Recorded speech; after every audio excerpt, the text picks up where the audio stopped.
টি-20 বিশ্বকাপে যৌথভাবে সর্বনিম্ন রানে অল আউট হওয়ার লজ্জায় পড়ল আফ্রিকান দেশ উগান্ডা। অথচ চলতি আসরে তারা বিশ্বকাপে প্রথম জয়ে স্বাদ পেয়েছিল দুদিন আগে।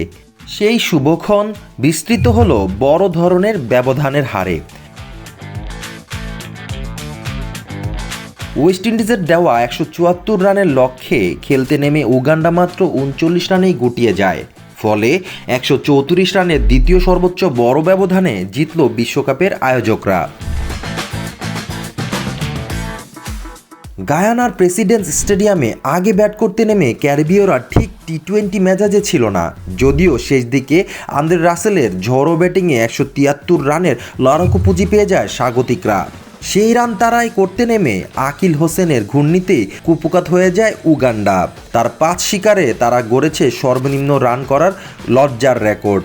এতে এতদিন যে এই রেকর্ড ছিল নেদারল্যান্ডসের।